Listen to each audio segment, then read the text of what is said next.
a cada una, especialmente a la doctora Lía, que nos está acompañando hoy como nuestra oradora. Algunas indicaciones para poder iniciar. Les recordamos a todos que tengan en cuenta de tener el audio apagado para que podamos disfrutar de manera ordenada, organizada lo que es esta videoconferencia, ¿sí? Al finalizar de la ponencia tendremos una ronda de preguntas, así que si gustan vayan dejando sus preguntas, comentarios a través de lo que es el chat, ¿sí? Bueno, sin más que decir, les damos una cordial bienvenida a nuestro tercer día del ciclo de videoconferencias de especialidades médicas. Para el día de hoy tenemos como invitada a la doctora Lía Galvez. Ella es médico cirujana, especialista en ginecología y obstetricia, tiene un diplomado en manejo clínico de VIH y SIDA, también un diplomado en técnicas pedagógicas, es docente de embriología en la Facultad de Medicina de la Juan Misael Saracho, miembro del Comité Farmacoterapéutico Nacional y Departamental de la Hepatitis Viral, miembro del Comité Departamental de VIH y Tuberculosis, y también tiene una acreditación en climaterio y menopausia. Sin más que decir, doctora, muchas gracias y le cedemos la palabra para que ella pueda empezar con lo que es la ponencia del día de hoy. Muy buenas noches, muchas gracias por la invitación. Siempre es un placer para mí poder compartir con ustedes. Y bueno, esta noche vamos a hablar de un tema que particularmente a mí me apasiona porque es un tema lleno de desafíos, que es el tema de la hepatitis B. Vamos a centrarnos en lo que es transmisión vertical de hepatitis B, pero ya les voy a ir contando, muchachos, cuáles son las dificultades que tenemos a nivel nacional y también cuáles son las dificultades que tenemos a nivel departamental de este tema.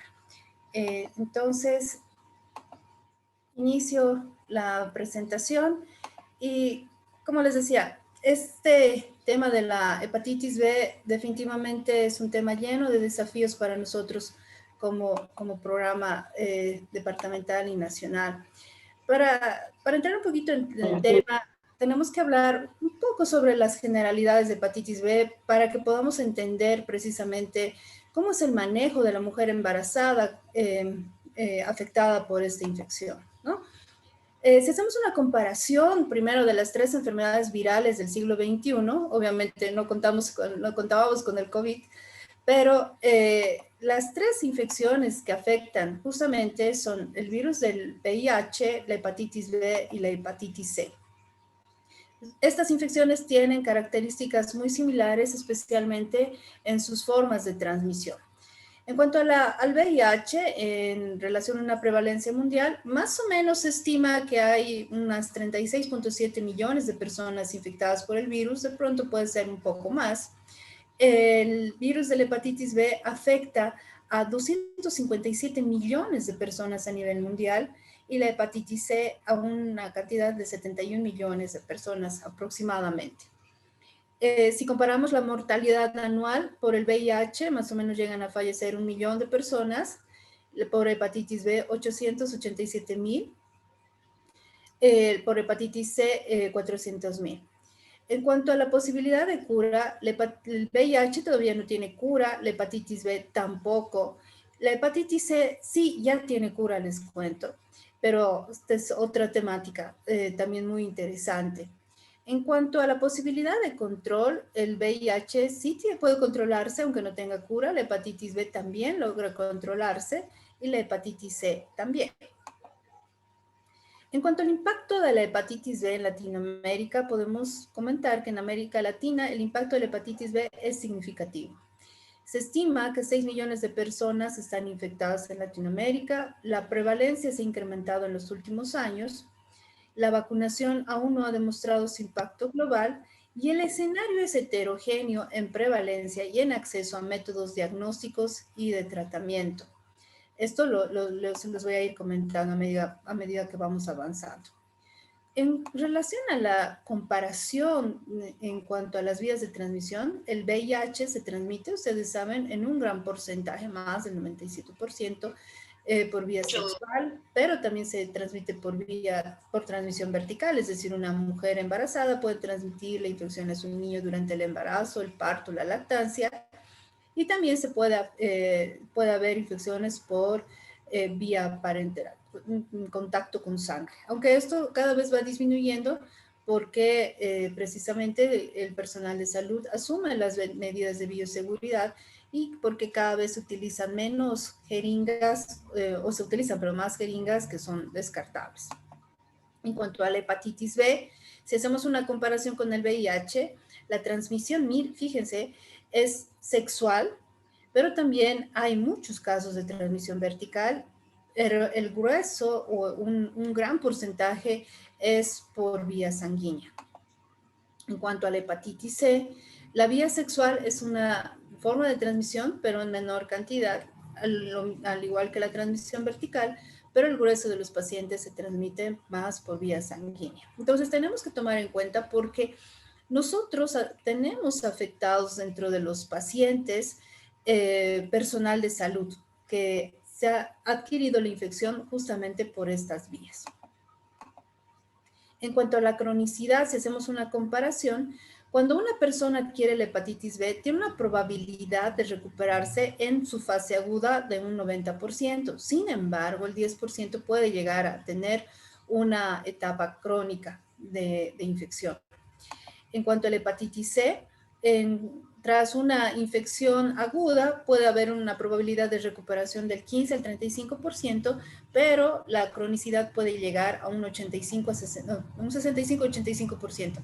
Algo que es bueno tomar en cuenta es que tanto la hepatitis B como la hepatitis C son las llamadas las asesinas silenciosas, porque muchos pacientes están infectados, son asintomáticos, están en etapa crónica y el momento en el que se ha realizado el diagnóstico es cuando han tratado de donar sangre. Pacientes asintomáticos que van al banco de sangre, les toman la muestra y es ahí cuando descubren que habían estado infectados por estas enfermedades. En cuanto al VIH, no hay recuperación en fase aguda y esta enfermedad puede llegar a una etapa crónica en el 100% de los casos. Ahora, hablando específicamente del virus de la hepatitis B, tenemos que tomar en cuenta que es un virus que tiene una composición de una doble cadena de ADN que está envuelto. Es de la familia de los Hepanaviridae. Es un virión completo, ¿no? Donde está justamente es considerado como una partícula de DANA.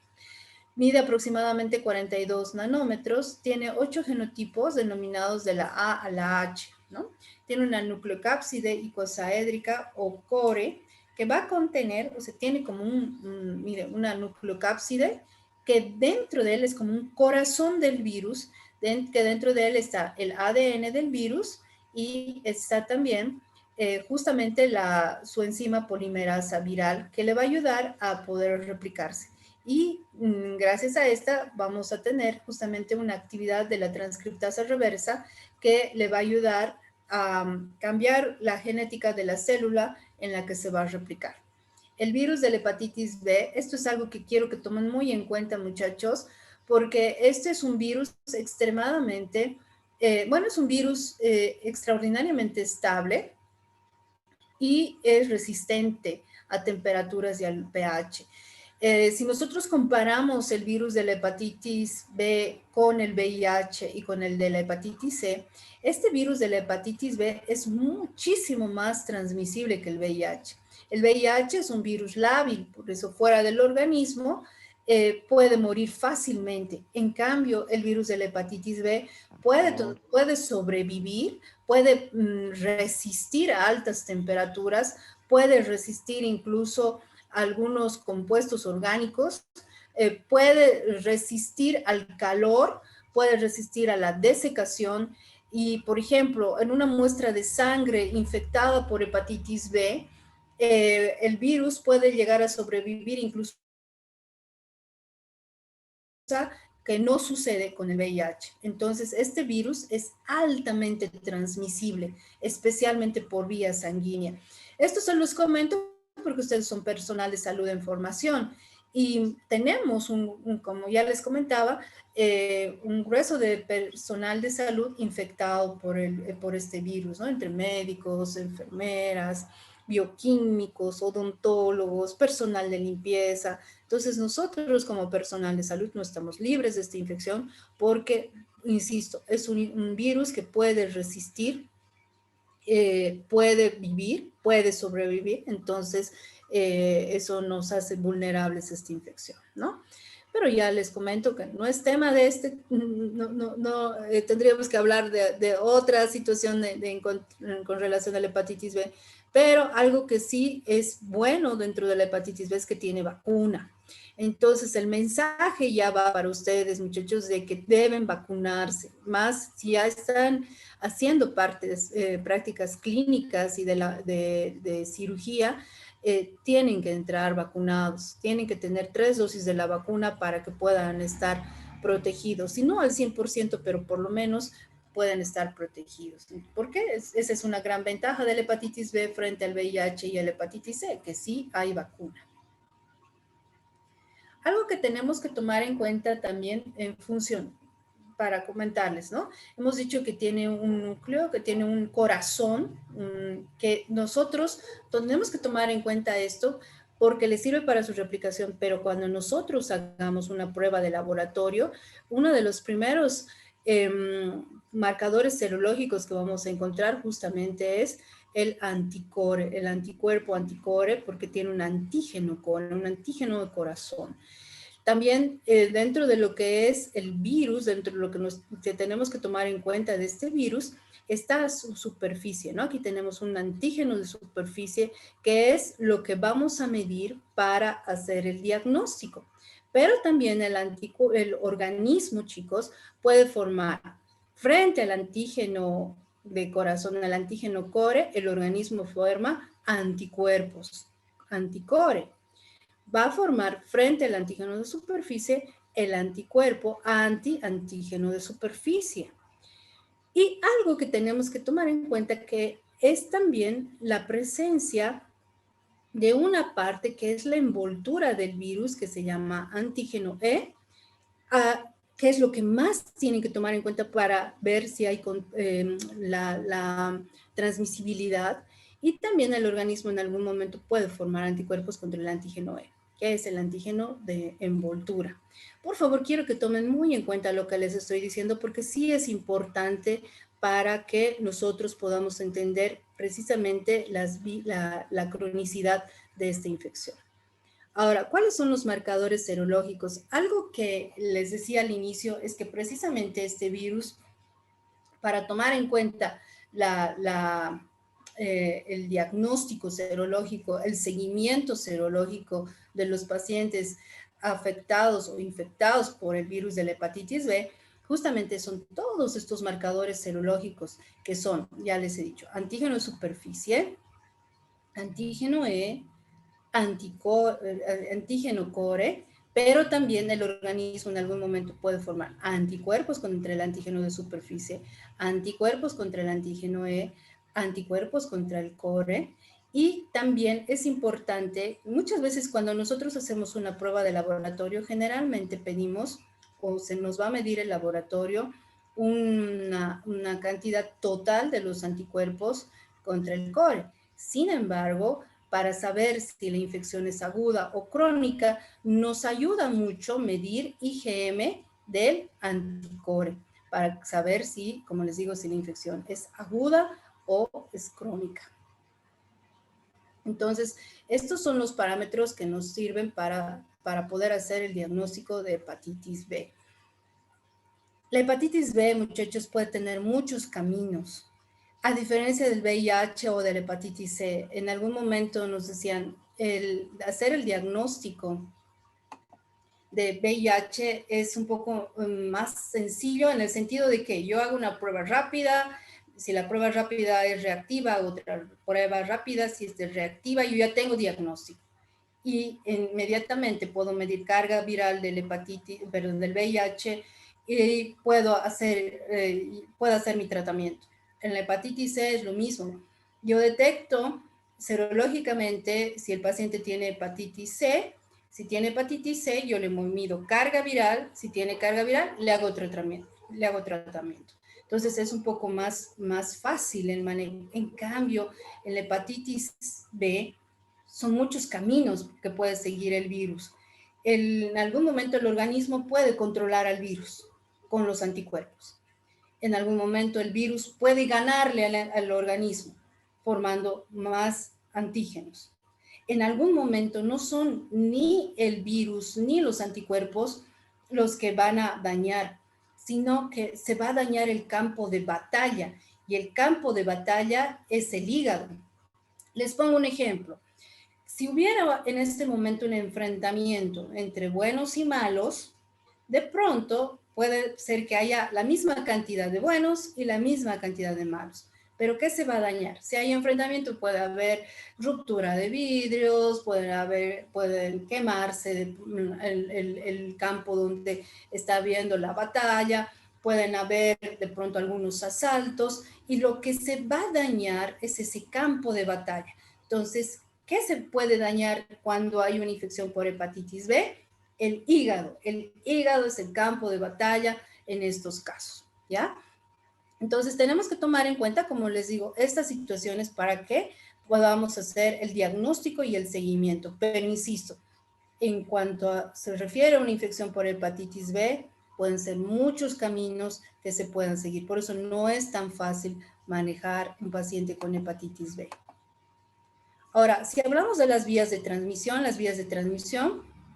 con relación a la hepatitis B son por vía sanguínea, que ya les he comentado. Nosotros hemos hecho, en cuanto al diagnóstico de hepatitis B, cuando nosotros tenemos un paciente con hepatitis B, llenamos una ficha de notificación, y muchas veces no podemos identificar el momento en que este paciente se ha infectado. Pero el grueso de los pacientes, muchachos, hemos logrado sospechar que la infección ha sido por vía sanguínea, ya sea, en algunos casos se da por compartir jeringas, en los casos de drogadicción, pero algo que hemos visto es que muchos de nuestros pacientes se han infectado por tatuajes y también por los mismos piercings. Entonces hay que tomar en cuenta eso, porque ustedes además son jóvenes. Y también nos ha llamado la atención que en algunos casos la infección ha sido precisamente por vía sanguínea en consulta dental. Y creo que todos en algún momento hemos acudido a una consulta dental. No quiero en este momento que satanizar a los odontólogos. Sin embargo, como les digo al principio, cuando nosotros hacíamos el seguimiento, hemos visto que la sospecha podía ser muy alta a través de la consulta dental.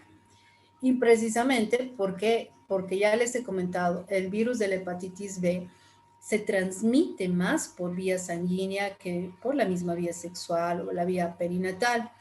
Si nosotros comparamos, muchachos, si nosotros tendríamos que ver qué cantidad de sangre es suficiente para que un paciente adquiera la infección por hepatitis B, les cuento que es suficiente una cantidad de 0.00004 cc de sangre infectada por el virus de la hepatitis B para que nosotros podamos adquirir la infección.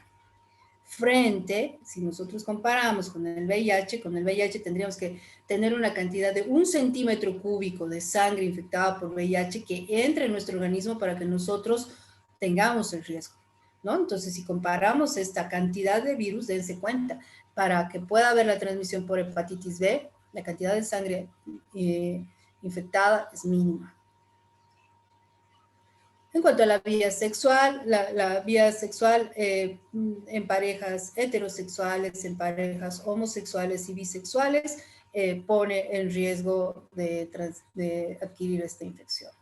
Y el tema que nos lleva a reunirnos en este día es justamente la vía de transmisión materno-infantil. Una mujer embarazada puede transmitir la infección a su niño durante el embarazo, el parto y la lactancia. ¿Cuál es la clínica de la hepatitis B? Tiene un periodo de incubación largo, puede ser entre 1 a 180 días. Los pacientes pueden permanecer asintomáticos, pero les cuento que mientras más asintomático es el paciente, es peor para el paciente, porque no le da chance al organismo de poder crear una buena cantidad de anticuerpos y poder identificar al virus. En algunos casos puede manifestarse como una hepatitis fulminante, que el paciente no tenga otro chance que no sea trasplante hepático, pero como no hay trasplante hepático en nuestro medio, entonces la probabilidad de muerte es mucho más alta también. Ahora, algunos pacientes que se infectan agudamente por la hepatitis B pueden tener fatiga, pueden tener fiebre, pero no tan alta, pueden tener dolores musculares y articulares, como cualquier infección viral. Algunos pueden tener náuseas y vómitos, y especialmente vómitos biliosos, ¿no? Algo que puede llamar la atención es esta coloración amarillenta, que es la ictericia, y orinas turbias, ¿no? En algunos casos, no en la etapa aguda, pero el paciente puede llegar a tener cirrosis y daño hepático, incluso cáncer. Entonces, esto es lo que por esto es que se la llama la asesina silenciosa, porque el paciente muchas veces está sintomático años, en algún momento puede tener ya manifestaciones, pero ¿de qué? Primero una fibrosis del hígado, terminar en una cirrosis o un cáncer y eso llevarlo a la muerte. En cuanto a la historia natural de la hepatitis B, tenemos que tomar en cuenta, como ya les he dicho, que un grueso de los pacientes que tienen hepatitis aguda pueden llegar a resolver en un 95% de los casos. Sin embargo, otro porcentaje de los pacientes en fase aguda pueden llegar a tener un 1% más o menos una hepatitis fulminante, pero si no llega a controlarse la infección en esta etapa aguda, el paciente va a llegar a una etapa crónica, puede llegar a estabilizarse también en etapa crónica, pero también en algunos casos puede llegar a progresar la infección, terminando el paciente con entre un 15 a 40% de los pacientes de tener riesgo de cirrosis, de una insuficiencia hepática o de un carcinoma hepatocelular, ¿no? Entonces, si el paciente tiene una cirrosis, la cirrosis puede estar compensada, pero en algunos casos esta cirrosis puede llegar a descompensarse y llevar a la muerte al paciente. Entonces, el desafío es en esta etapa crónica, ¿no? Ahora, les decía, si el paciente debuta con una etapa aguda, en una etapa aguda sin síntomas, es más probable que llegue a una etapa crónica. Si el paciente debuta con más sintomatología, es mejor para él porque le da chance al organismo de formar más anticuerpos y de controlar más la infección. En cuanto a la historia natural de la hepatitis B, ya en fase crónica, nosotros tenemos 4 etapas, incluso como se menciona, 5 etapas en las que el paciente puede llegar a tener esta hepatitis B, pero en etapa crónica.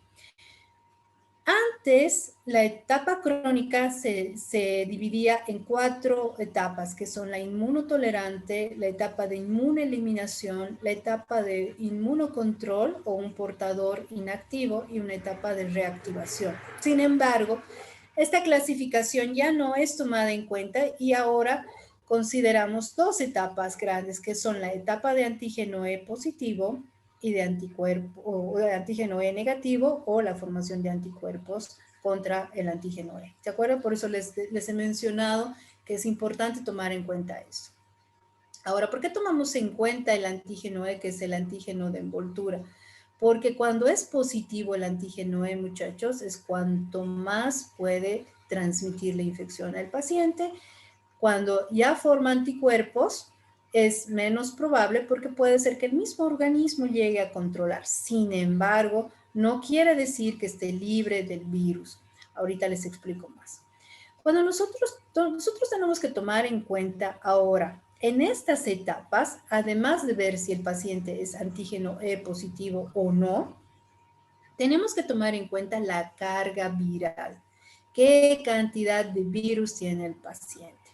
Mientras más alta la carga viral, hay más probabilidades de transmisión, ¿no? Pero también quiero que tomemos en cuenta 2 cosas, muchachos.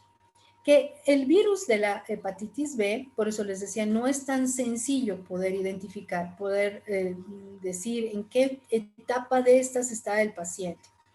El antígeno E, cuando está positivo, el paciente puede tener 2 etapas. Una etapa donde el paciente está infectado, pero el hígado no está inflamado.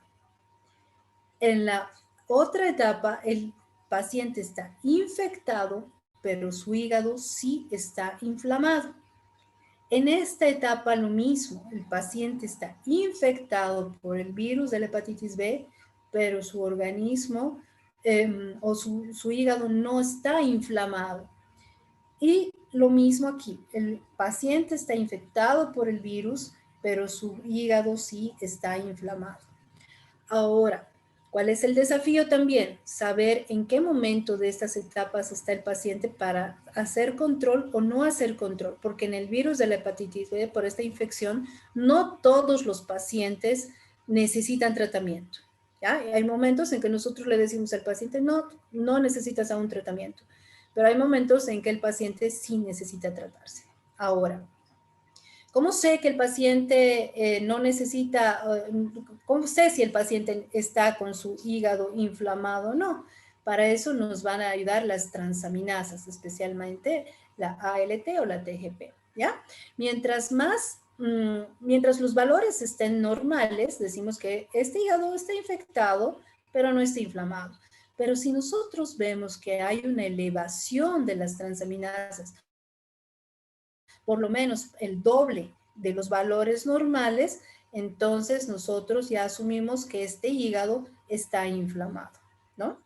Entonces, si tenemos una carga viral alta, tenemos antígeno E, una carga viral alta, las transaminasas están elevadas, nosotros vamos a ver qué tipo de lesión probablemente tiene este paciente. Entonces, en función a esto, si yo veo que la carga viral no está tan alta, las transaminasas están dentro de los parámetros normales, y veo que el paciente no tiene lesión hepática, entonces probablemente no lo voy a tratar todavía, ¿no? ¿Por qué? Porque el cuerpo no está reaccionando contra el virus. Sin embargo, en esta etapa, el hígado, el virus está elevado, tenemos una inflamación porque las transaminasas están elevadas. Hay más riesgo en esta etapa de que el paciente pueda desarrollar una cirrosis. ¿Por qué? Porque el organismo está tratando de eliminar el virus. Está aquí a decir que hay una lucha entre el cuerpo y los antígenos, ¿no? Pero en este caso sí tratamos, en este caso no lo trato, lo voy a controlar, en este caso sí lo voy a tratar. Cuando tenemos un portador que es asintomático o no está activa su infección, entonces vemos que el paciente no está replicando el virus, no está inflamado el hígado. En cierta forma, el cuerpo ha controlado el virus, lo único que vamos a hacer es controlar al paciente. Pero si nosotros tenemos un momento en que la carga del virus está alta, las transaminasas se elevan, tengo que hacer tratamiento. ¿Por qué? Porque el virus se está reactivando, porque hay más riesgo de cirrosis, ¿no? Entonces, en algún momento, en algunas personas el virus se puede llegar a reactivar. Ahora, ¿en qué momento o en qué situaciones se puede reactivar el virus? Hagan de cuenta, si el organismo está controlando al virus, es como si agarráramos a un delincuente y lo metiéramos dentro de la cárcel. Pero si en algún momento yo abro la puerta de la cárcel, ¿por qué? Porque han bajado las defensas. Puede ser por un caso de cáncer, un caso donde el paciente está inmunodeprimido, cuando el paciente de pronto está recibiendo quimioterapia y bajan las defensas, este virus puede volver a reactivarse, ¿no? Entonces, por eso es importante siempre en las 4 etapas hacer un control adecuado y ver a quiénes los vamos a tratar, a quiénes no, pero igual, aunque el paciente no necesite todavía tratamiento, también necesitas realizar seguimiento y control. En cuanto al diagnóstico, muchachos, el diagnóstico de hepatitis B se hace primero en forma serológica. Nosotros vamos a medir. La primera prueba que nosotros vamos a pedir a un paciente puede ser una prueba que tenga antígeno de superficie, ¿ya? Si yo le mido al paciente esta prueba de antígeno de superficie, lo voy a seguir controlando, pero si en 6 meses el antígeno de superficie me sigue dando positivo, es que ya hablamos de una etapa crónica. Este es el tiempo que nosotros necesitamos para saber si la infección es aguda o crónica. Cuando el antígeno de superficie es positivo, para saber si es crónica la infección, en 6 meses lo voy a volver a controlar. Si en 6 meses persiste el antígeno de superficie positivo, es que es una etapa crónica, ¿ya? Una vez que yo tengo el antígeno de superficie, puedo empezar primero con una prueba rápida, una prueba inmunocromatográfica, como se hace en el VIH para hepatitis B. Si esta prueba me da reactiva, yo voy a hacer una prueba de ELISA, pidiendo que me midan antígeno de superficie y además en esta prueba de ELISA yo tengo que medir, perdón, el anticore, una prueba que se llama anticore de la hepatitis B. Ahora, generalmente las pruebas de ELISA me miden el total de anticuerpos contra el anticore. Pero si quiero saber si esa prueba o si ese paciente está en una etapa aguda, yo le voy a pedir esta prueba que se llama IgM. Si el IgM para anticore me da positivo, es que el paciente está en una etapa aguda, ¿ya? Para saber si es una etapa crónica, podremos pedir IgG. Si el IgG es positivo, estamos frente a una etapa crónica. Ahora, para saber si el paciente tiene más riesgos de infectar o no, vamos a medir el antígeno E de la hepatitis B y para ver si la infección está siendo controlada por el organismo, vamos a medir anticuerpos contra el antígeno E. Si ya tenemos anticuerpos contra el antígeno E, es probable que el organismo está formando anticuerpos. Y si en algún momento desaparece el antígeno de superficie, yo mido anticuerpos contra el antígeno de superficie. Y si esa prueba no da positiva, es que la infección ha sido controlada. ¿Cuáles son las pruebas serológicas entonces que tenemos que ver, pedir para la hepatitis B? Ya les he dicho, la prueba rápida o la prueba inmunocromatográfica que me tiene que dar positivo en el caso de que, o reactivo para sospechar que tiene hepatitis B, y luego yo voy a pedir la prueba ya las pruebas de ELISA, que son las pruebas de antígeno de superficie y el anticore, que son las primeras que nosotros pedimos en este caso de infección. Y luego, si el resultado es positivo, yo recién voy a pedir las pruebas del antígeno E para ver si está infectando en ese momento el paciente. Y además, muchachos, ya para saber cómo está este paciente, tengo que ver qué cantidad de virus tiene. Yo pido otra prueba que se llama carga viral de hepatitis B y además, dentro de lo que es el seguimiento, voy a medir las transaminasas, ¿ya? Entonces, esas son las pruebas que se requieren para ver el seguimiento de un paciente con hepatitis B. Por eso, como les decía, no es tan sencillo hacer seguimiento y tampoco interpretar los resultados. Lo más triste de estos casos es que los pacientes afectados por hepatitis B tienen que pagar sus laboratorios. Eso no les cubre el Estado por el momento, ¿no? Entonces, eso también es triste porque son pruebas caras y son varias pruebas que se tienen que medir. Ya, era necesario tomar en cuenta, o sea, un poquito comentarles esta situación en cuanto al diagnóstico y el seguimiento, porque en base a eso vamos a entender un poco lo que ocurre en la hepatitis B en el embarazo. Yo les voy a comentar, muchachos, qué ocurre, cómo se hace el seguimiento de una mujer embarazada con hepatitis B. Les voy a comentar cómo se hace en los otros países, pero les voy a comentar cómo se hace en el nuestro. Y de hecho quiero también contarles que de todos los departamentos de Bolivia, el departamento que más casos, no sé si es porque hay más o es porque en Tarija nosotros hemos notificado más. ¿Por qué? Porque hemos empezado a diagnosticar desde el año 2006, justamente el primer caso de hepatitis B que lo hemos diagnosticado ha sido en una mujer embarazada. Y les cuento también que cuando hemos hecho el diagnóstico, no sabíamos qué íbamos a hacer con esa mujer embarazada, porque no hay protocolos. Y les cuento además, en Bolivia hasta el momento no tenemos un protocolo validado, impreso de hepatitis virales, pero en Tarija, precisamente por la necesidad que hemos tenido, por la gran cantidad de pacientes con hepatitis B que nosotros hemos empezado a diagnosticar, nos hemos visto obligados a elaborar un protocolo, aunque sea departamental, pero que nos ha ayudado. Entonces, esto también se los comento y se los cuento porque es nuestra realidad. Ahora, en relación a la probabilidad de transmisión vertical, si nosotros hacemos igual una comparación de los tres virus, El VIH, más o menos, puede llegar a transmitir, si es que no hacemos nada, si es que no intervenimos, en un 13 a 48%, más o menos en un 50%, ¿no? Con un promedio, una probabilidad, un promedio de 30% de que una mujer embarazada puede infectar a su niño durante el embarazo, el parto, la lactancia, ¿no? Frente a un 70% en promedio que no se infecta, como les digo, que puede ser un poquito más, un poquito menos. En cuanto a la hepatitis C, la probabilidad de transmitir la infección por transmisión vertical es en 4 a 8%, pero si la paciente además estuviera coinfectada por VIH, la probabilidad de que pueda tener esta infección es entre el 17 al 25%, ¿ya? Ahora, fíjense la hepatitis B, ¿qué probabilidad hay de que una mujer embarazada por hepatitis B pueda transmitir la infección a su niño? Miren, aquí sí nosotros tenemos que tomar en cuenta mucho lo que es el antígeno E. Si el antígeno E es negativo, la probabilidad, y por eso les decía que cuanto tiene antígeno E es cuanto más puede transmitir la infección, ¿se acuerdan?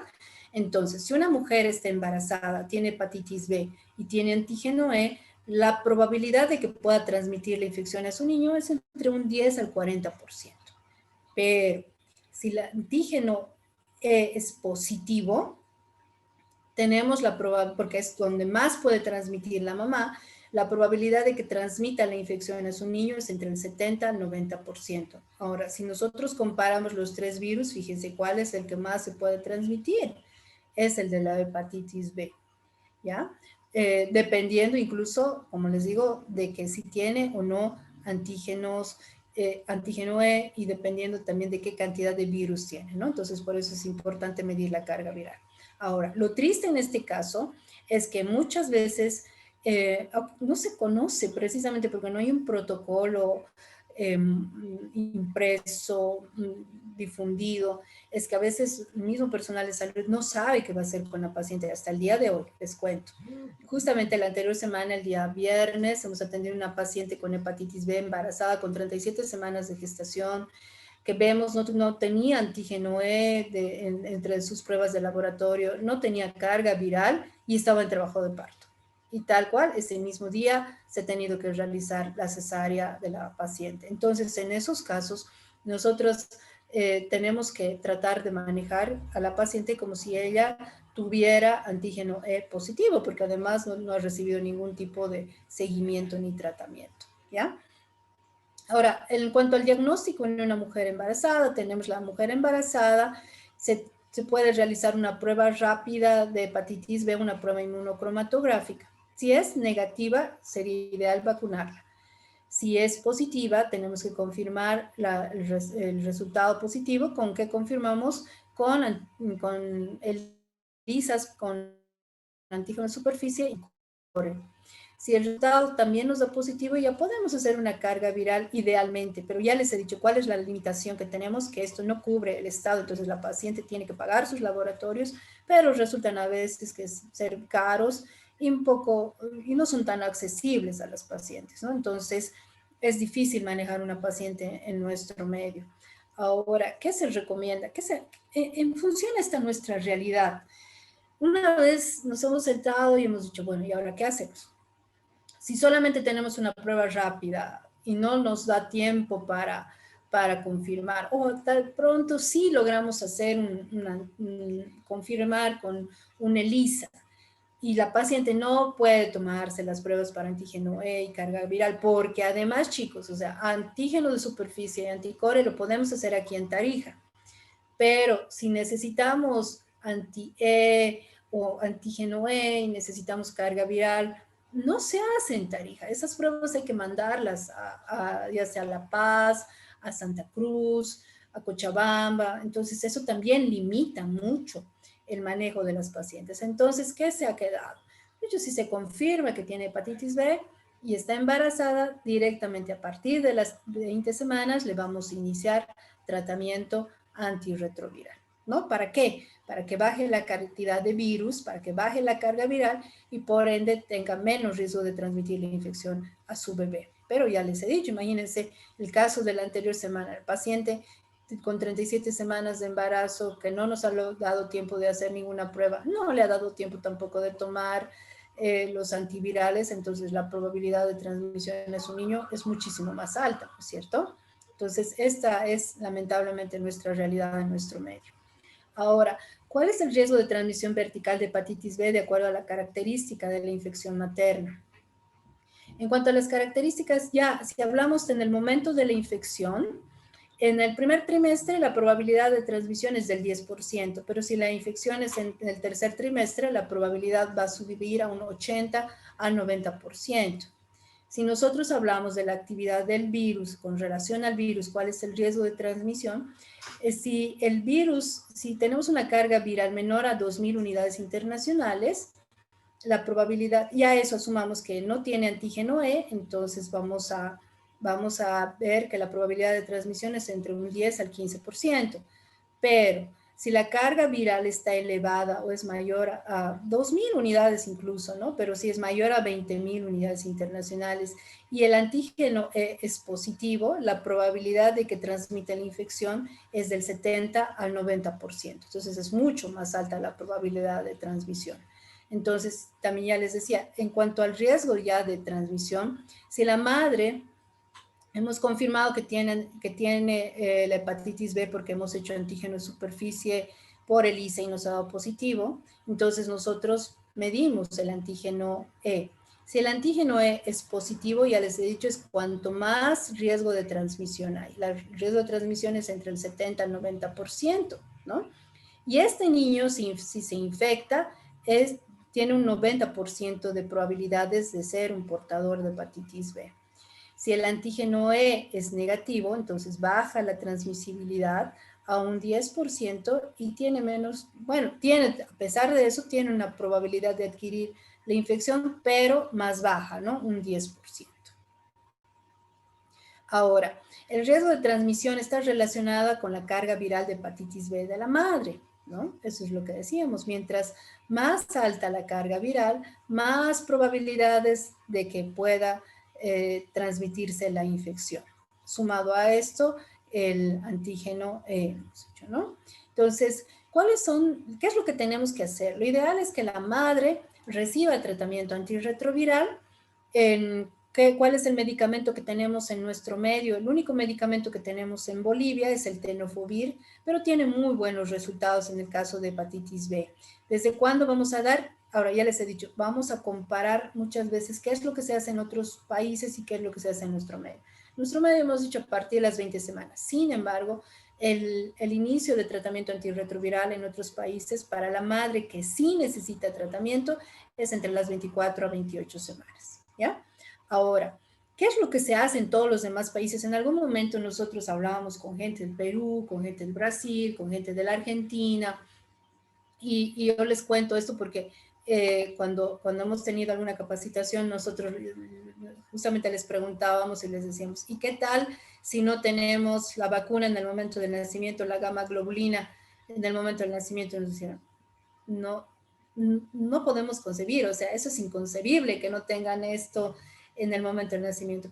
Porque sí les cuento, muchachos, que en Bolivia, lamentablemente en Bolivia no tenemos la gamma globulina específica contra la hepatitis B.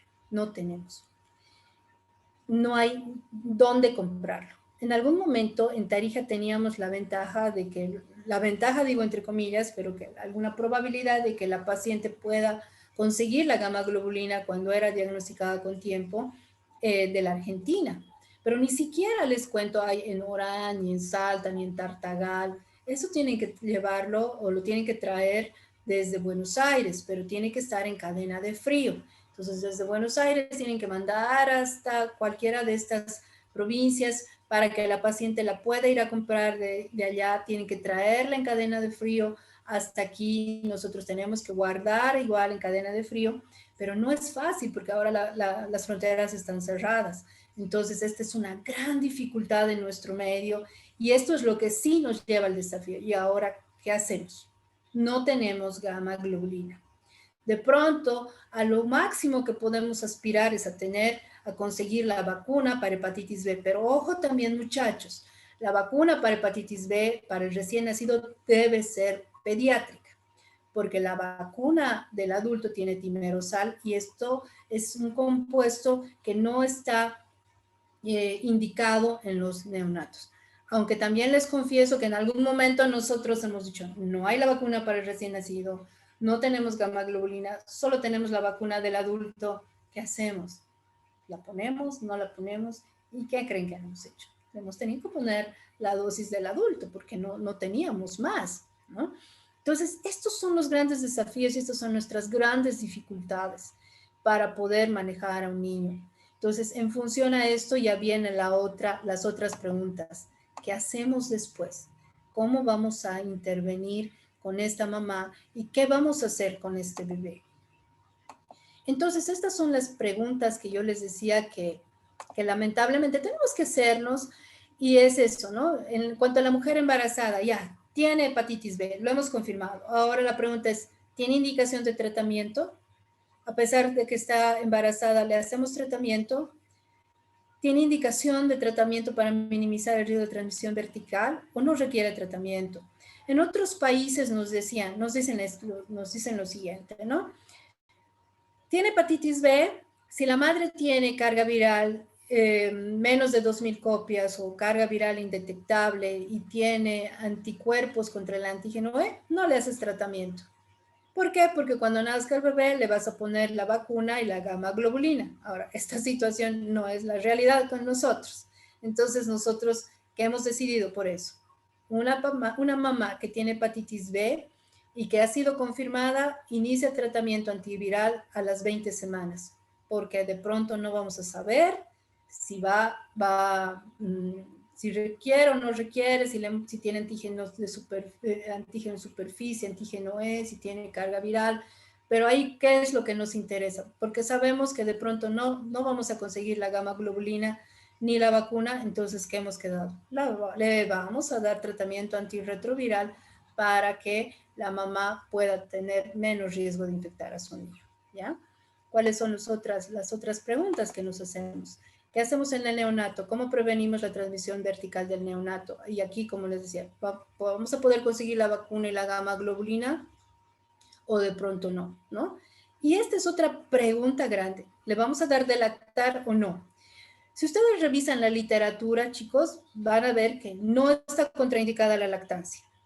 Pero si es que la mamá tiene carga viral indetectable, tiene antígeno E negativo, si la mamá o si ha conseguido la gamma globulina y la vacuna, obvio, no está contraindicada la lactancia. Pero ¿qué va a pasar? Por ejemplo, la mamá de la anterior semana que ha sido diagnosticada con hepatitis B, a la que no le hemos podido hacer la prueba de antígeno E, no le hemos podido medir carga viral, no ha podido iniciar tratamiento antirretroviral, entonces en esa mamá, ¿qué hemos quedado? ¿O qué hemos tenido que hacer? Ni modo, no le vamos a dar de lactar, porque el riesgo aumenta. Entonces, como en el VIH, nosotros podemos tener igual estos escenarios. Es ese escenario donde vamos a diagnosticar hepatitis B en este embarazo actual. Y el otro escenario, cuando las mujeres embarazadas con hepatitis B están sin tratamiento, o en esos casos donde la mujer embarazada ya está en tratamiento antirretroviral, o es la mujer con hepatitis B que está en edad reproductiva y que quiere embarazarse. ¿Ya? Entonces tenemos estos escenarios. En cuanto a las etapas de la hepatitis B, en el primer trimestre vamos a ver si es una infección crónica donde tiene antígeno E positivo. Tenemos que monitorizar la carga viral, ¿no? De pronto ya les he dicho que el tratamiento, si en este embarazo actual hemos hecho el diagnóstico, el tratamiento lo vamos a postergar hasta las 20 semanas por lo menos, ¿no? Pero si la mamá tuviera cirrosis o tuviera otros problemas ya severos con el hígado, tenemos que tratarla, independientemente de la edad gestacional. Si está en tercer trimestre de embarazo, lo que nos interesa es reducir la cantidad de virus para minimizar la transmisión, ¿no? Y si es una infección crónica con hepatitis, con antígeno E positivo y carga viral alta, tiene que iniciar tratamiento antirretroviral, ¿no? Tenemos que considerar el tratamiento incluso en las mamás que ya han tenido hijos previos a este embarazo y donde ha fallado la profilaxis. Ahora, la mujer embarazada con hepatitis B con tratamiento antirretroviral, tenemos que ver cada caso, evaluar cada situación, ¿no? Pero ya les he dicho, aquí lo que nos interesa también es evitar que la infección pueda ser transmitida al niño, ¿no? Entonces, en muchos pacientes tenemos que continuar con el tratamiento antirretroviral, más aún si la enfermedad hepática está avanzada. Tenemos que utilizar drogas de buen perfil de seguridad como el tenofovir. Ese es el que tenemos en nuestro medio, el tenofovir. No tenemos otros antivirales. En la mujer embarazada con hepatitis B sin tratamiento, ya les he dicho, en nuestro medio se ha determinado ofrecer tratamiento antirretroviral con tenofovir a todas las pacientes infectadas por el virus que están en etapa crónica, pero les vamos a iniciar la terapia cuando tengan más de 20 semanas de gestación. ¿Qué hacemos con el recién nacido? Esto es lo ideal, muchachos. En todos los recién nacidos tenemos que administrar una dosis de gamma globulina, una inmunoglobulina específica contra hepatitis B. Muchas veces nosotros hemos hecho la receta y nos han dicho, hay gamma globulina, pero no es específica contra hepatitis B. No sirve, ¿ya? Si consiguen la gamma globulina, tenemos que dar una cantidad de 100 unidades internacionales, o sea, 0.5 mililitros, antes de las 12 horas de vida. Tiene que ser apenas nazca, lo ideal, que no pase más de 12 horas. Esto es lo ideal, ¿no? Y también, junto con la gamma globulina, vamos a administrar la primera dosis de la vacuna contra hepatitis B, que también tiene que ser entre las primeras 12 horas de vida. En estos casos tenemos que completar el esquema ya de vacunación con la pentavalente, porque ustedes saben que dentro de la vacuna pentavalente está incluida la hepatitis B, y estos va a recibir a los 2 meses, a los 4 meses, a los 6 meses, se va a hacer un refuerzo a los 23 meses y a los 4 años y 11 meses, ¿no? Entonces esto es lo que se tiene que hacer con el chiquito que está expuesto a la hepatitis B. Entonces, un poco similar al VIH. ¿Qué hacemos con el recién nacido? Se tiene que pinzar y cortar inmediatamente el cordón umbilical, se tiene que realizar aspiración de secreciones en caso necesario y bañar inmediatamente al niño con agua y jabón. Algo que no se hace con los otros niños, pero ya les he comentado también que por vía sanguínea la transmisión es mucho más alta. Entonces, este niño tiene que tener mayor cuidado que incluso que en los mismos casos de mamá con VIH. En cuanto a la lactancia, existen estudios que han demostrado la presencia del antígeno superficie en la leche materna, que son contradictorios, sin embargo, pero al no haber evidencia suficiente que contraindique la lactancia, ni la Organización Mundial de la Salud, ni la Asociación Europea del Estudio de Hígado ha recomendado la descontinuación de la misma, por lo que la lactancia materna no está contraindicada para la prevención de transmisión vertical de hepatitis B. Pero también ya les digo, estos en los casos en los que el bebé va a recibir su vacuna y su gamma globulina en el momento del nacimiento. Y esa es nuestra dificultad y nuestro gran desafío. ¿Y nosotros qué hacemos si no le hemos podido ofertar nada de esto al bebé? Entonces, muchas veces nosotros aquí hemos tenido que contraindicar la lactancia y suprimir la lactancia materna por el riesgo que hay, ¿no? Y este es uno de los mensajes finales, que a toda mujer embarazada se le debe realizar la prueba rápida para VIH, para hepatitis B y sífilis. Lamentablemente también esta situación es real, muchachos. La hepatitis B no está contemplada dentro del paquete que se tiene que ofertar a toda mujer embarazada, o por lo menos no es gratuito, ¿no? Salvo que se ha incluido porque por la cantidad de casos que hemos tenido, especialmente en las fronteras como Bermejo, Yacuiba, Villamonte, sí se hace de rutina, pero el seguro que cubre la atención a mujeres embarazadas no cubre el de hepatitis B. Entonces, esta es otra gran dificultad que tenemos, ¿no? Ahora, toda mujer que no se le haya realizado la prueba durante el control prenatal se debe realizar la misma antes del parto, y las pruebas mencionadas deben realizarse también en el puerperio inmediato, o en el caso de aborto, en caso del producto sea mortinato, ¿no? Si ha muerto el bebé, también se le tiene que realizar la prueba. Las intervenciones efectivas hasta ahora son tratamiento antirretroviral de la madre con tenofovir de 300 miligramos. El niño expuesto a una madre con antígeno de superficie positivo debe recibir profilaxis, administrar la vacuna para hepatitis B antes de las 12 horas, por lo menos antes de las 24 horas, administrar la gamma globulina específica contra la hepatitis B antes de las 12 horas, en el caso de que podamos conseguirla, y estas intervenciones logran reducir la transmisión vertical de una manera significativa. Y bueno, finalmente, para comentarles solamente que el Día Mundial de la Hepatitis, de las hepatitis virales, es el 28 de julio, entonces es importante también, ¿no?, que haya un futuro sin hepatitis para la prevención en las madres y en los recién nacidos. Bueno, muchas gracias por su atención. No sé si hay preguntas. Muchas gracias, doctora. Gracias por la invitación. Gracias, doctora. Como se les dijo, chicos, pueden ir dejando sus preguntas a través del chat para que la doctora las pueda contestar. No sé si ya hay alguna para poder ir revisando. Todavía no. O es que no se ha entendido nada o es que todo ha estado claro.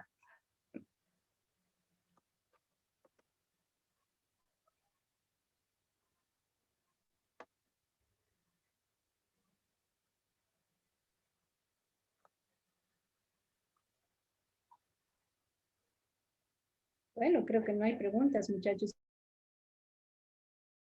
Y espero que en algún momento ustedes puedan dar la solución a estos problemas que nosotros venimos atravesando, sean ustedes, ¿no? Ya cuando les toque ya ejercer como médicos o de pronto en algún momento cuando sean autoridades. Porque los pacientes que son más dejados en todo caso por el mismo estado son los pacientes infectados y afectados por la hepatitis B, ¿no? En todos sus niveles. Lo que más para nosotros, y les cuento esto también solamente para comentarles, para que ustedes sepan, pero nuestro gran logro ha sido que en algún momento el Seguro Universal de Salud de Tarija, no sé si todos son de Tarija los participantes, pero en un momento ha habido un seguro universal que se llamaba SUSAT, que en el 2012 nos ha ayudado y nos ha dicho, bueno, el SUSAT va a cubrir el tratamiento de hepatitis B para los pacientes que no necesiten. Pero luego ha sido descontinuado cuando ya no había SUSAT y había el SUS, entonces el medicamento además había incrementado su valor y ya no podía ser cubierto el tratamiento.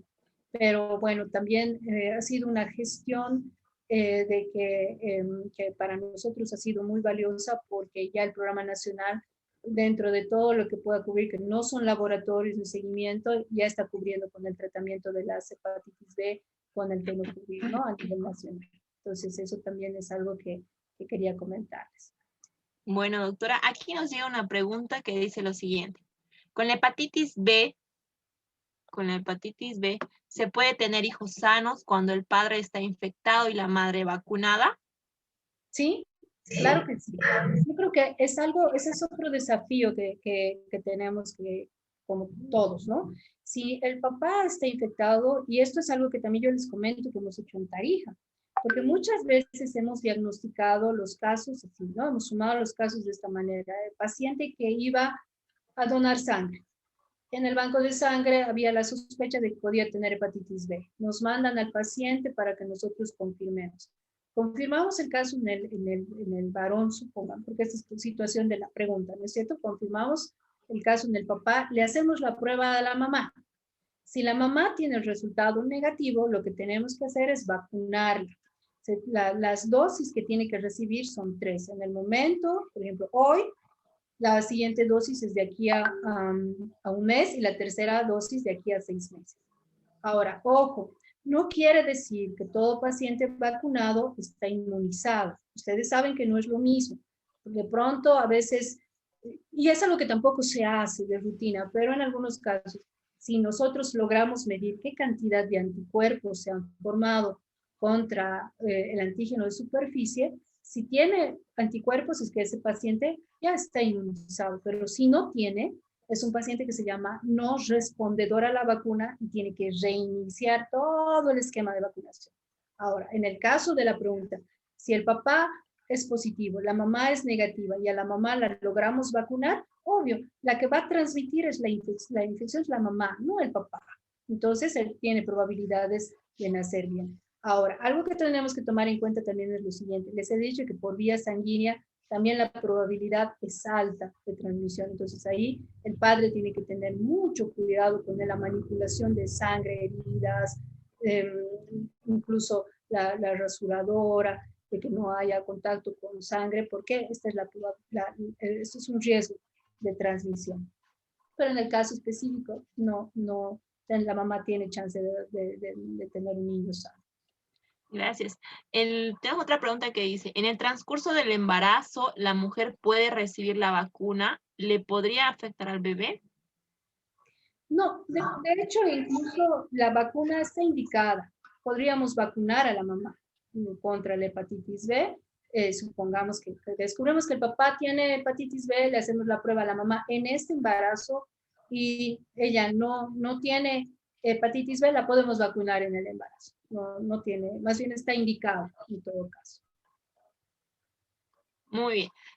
La tercera pregunta dice, si la mujer tiene hepatitis B desde hace muchos años antes y cuando se embaraza no tuvieron una carga viral alta ni el antígeno E positivo, ¿cuál se le da tratamiento? ¿A las 20 semanas o no? Ah, ya. Una pregunta, y justamente es Fabiana la que nos hace, Fabiana Soria. Idealmente en estos casos, si nosotros vamos a asegurar que el niño va a recibir su vacuna y su gamma globulina, entonces no necesita realizar tratamiento de la mamá. Ahora, ¿por qué? Y esta es la pregunta que tenemos que hacer. La mamá tiene carga viral indetectable, tiene antígeno E negativo, entonces la probabilidad de transmitir la infección a su niño es mucho más baja, pero tampoco es mucho más baja, o sea, menos del 10%, pero aunque sea 10%, hay una probabilidad de que le transmita la infección y si el niño no va a recibir la gamma globulina y la vacuna, entonces sí tiene que hacer tratamiento. Si nosotros aseguramos que ese bebé va a tener gamma globulina específica y va a tener vacuna, puede ser que no necesite tratamiento.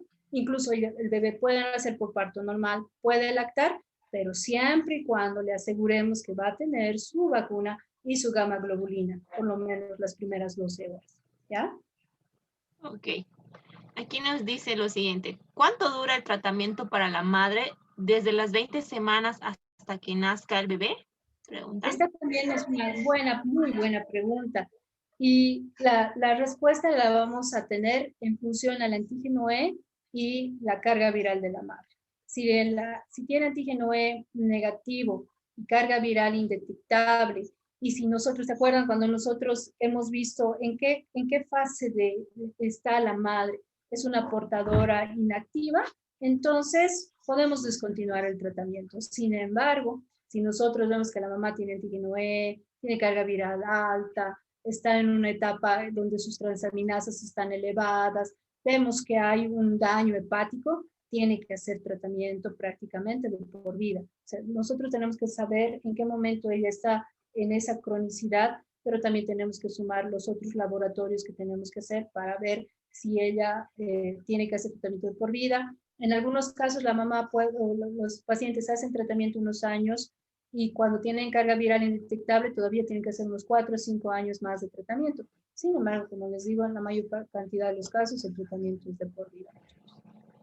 Muy bien. Creo que esas son todas las preguntas, doctora. Muchas gracias por su ponencia, por darse el tiempo para poder explicarnos un poco más sobre lo que es la hepatitis B, transmisión vertical. Le agradecemos mucho por parte de lo que es la Sociedad Científica de Estudiantes de Medicina por su participación.